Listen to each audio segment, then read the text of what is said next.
So I'm going to switch to a darker green now, and I've got two choices here. I've got this weird grass green that's kind of a paler blue green, and then I've got marine green, which is kind of mossy, kind of dark mossy color. Let's see.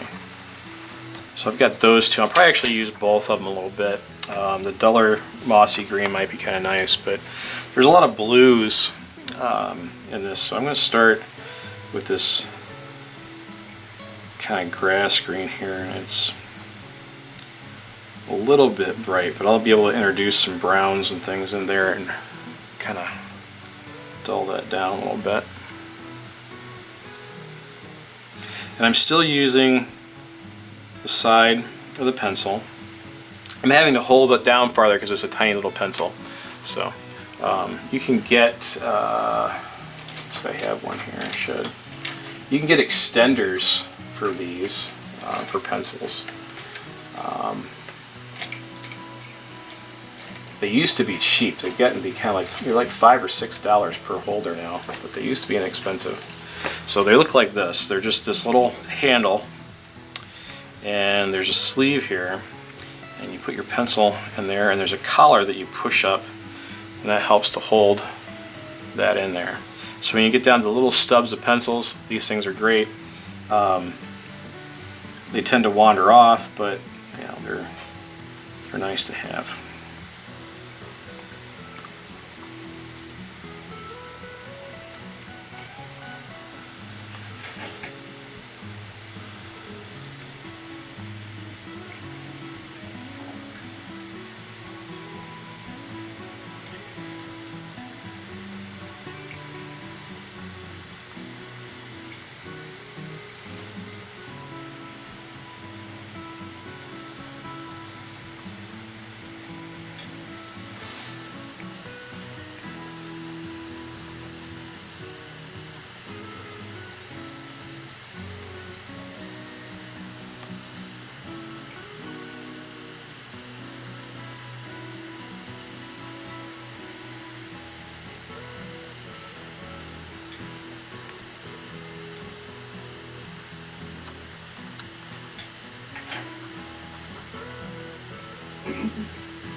So I'm going to take my blending stub again, and I'm going to start to blend those together a little bit.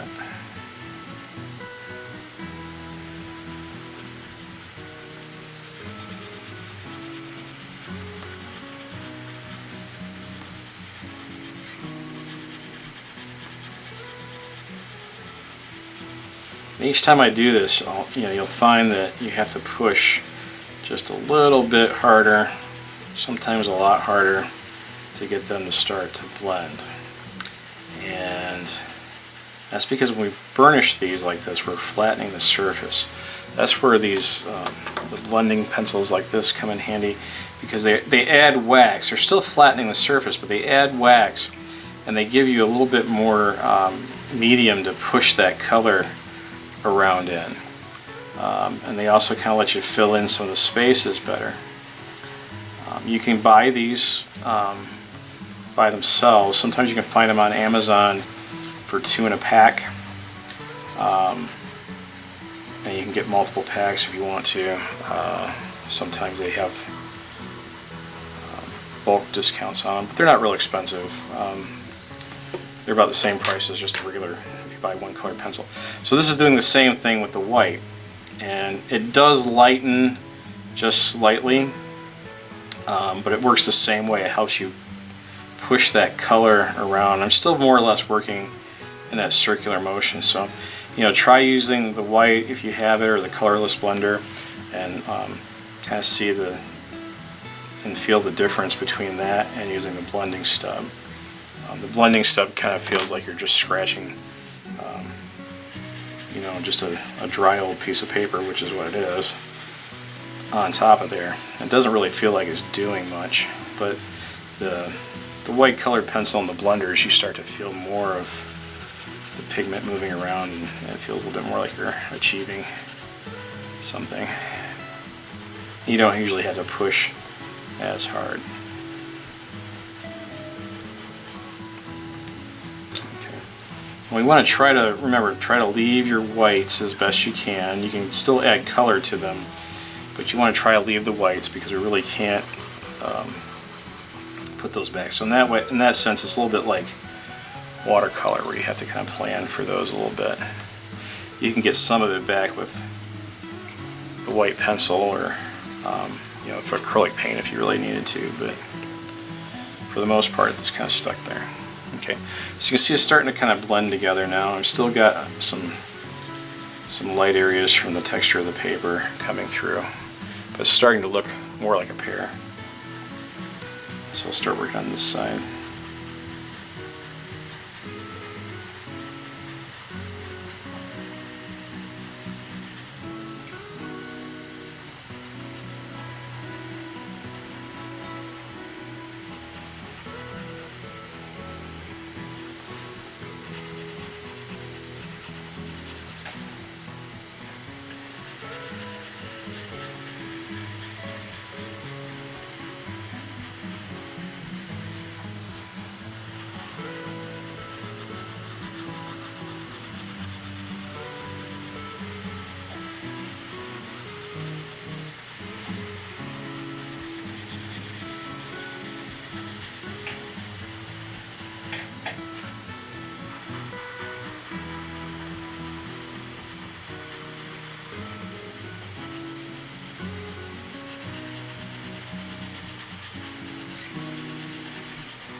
You sometimes, like if you're at Staples or one of those places like that, sometimes if they have a little drafting section, you can still find these. This is a dusting brush. It's for drafting, and basically it's to get all the pencil shavings and eraser dust off.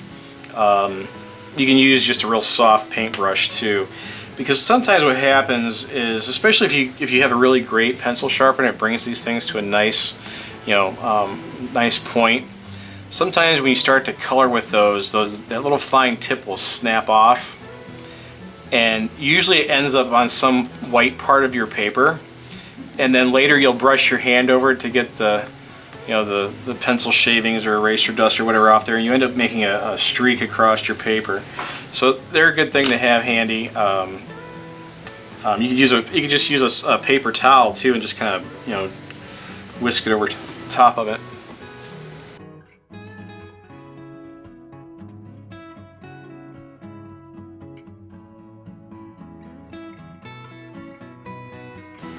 Alright, so I want to start to bring in some browns into this. I've got a couple choices. I've got sienna, there's a terracotta, which is more reddish, and then there's this light umber. So I might use a little bit of a mix of those. And I'm still going to keep going back and forth between the yellows and the greens and the browns as I build this up. Eventually I'll start to introduce some blues and violets into this. Some of these areas, like up in here, it's a little bit more reddish. I'm going to start with a terracotta. Again, use whatever you have. If you want, let's say you only have like sienna or another brown, and you want it to be more reddish, what you can do is, let's take this is crimson red. So what I can do is I can just real lightly put this down,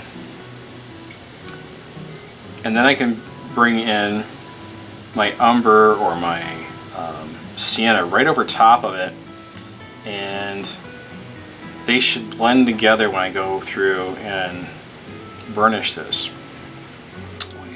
Blend it together. The trick is to make sure that you're layering them on top of each other. You don't want necessarily the more bold color hanging out there by itself, because it might smudge it out into a white space or a lighter area, and then you're going to have this glaring red or some other color someplace you really hadn't intended it.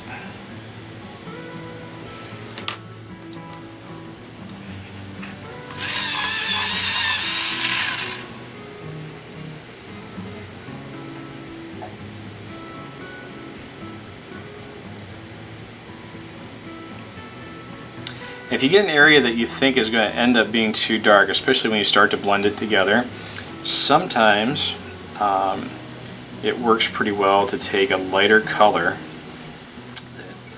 Let's say like in here where I'm putting these browns down, maybe I took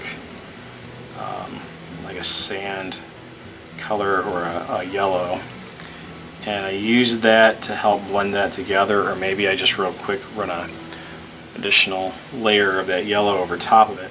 And a lot of times that's usually enough to kind of lighten that up. It may not be perfect, but it's a good way to start to save an area that might have otherwise gone too dark.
As you get more, the layers build up. You want to be really conscious about your pencil marks, your directions, your strokes, because as that wax layer builds up, sometimes they will start to smear together more.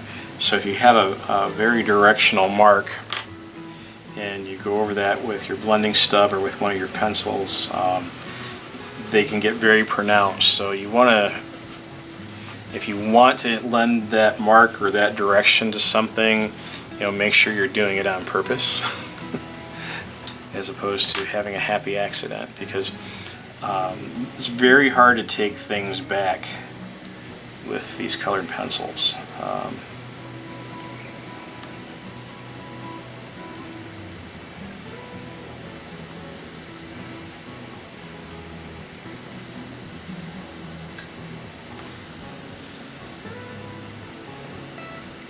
I'm starting to get a little bit ahead of myself on this one, so I'll have to switch to the other one for a little bit.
going to go in with this darker, mossier green now, and I'm going to start to add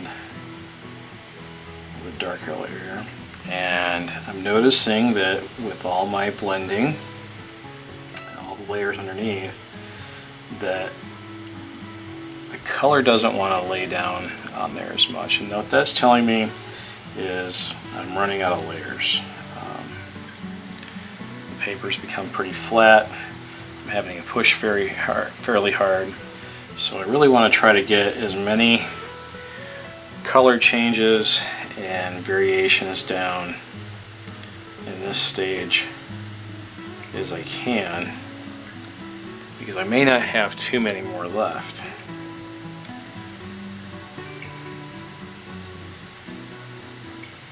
So I'm going to start to really look at my values and the shapes of the colors and those values, and start to really kind of dial those in. I'll probably come in with this and some blues and violets too before I blend all of this. If your set has a color called indigo blue is a fantastic color, but you always want to look and see what it says before you start to color with it, because in most lighting it looks just like black until you start to color with it. And then you get kind of a big surprise.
Now?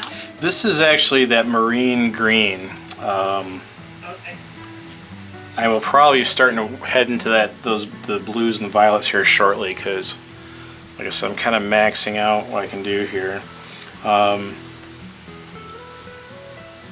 And you know, if you need a little bit of black with this, you can always use your black pencil. I would say, usually I'm not averse to using black as a color and things, because sometimes, you know, you really need that depth of the value sometimes. But with colored pencils, black sometimes will just scream off the page, and it's also the color that if you happen to have any little streaks or lines in there and you blend that over, it stands out like a sore thumb. So you want to be very careful with anything that you want to use black on. And I usually wait till the very end to use it if I'm going to use it, just as a last little punch. I'll try to get to that value any other way I can before I use that.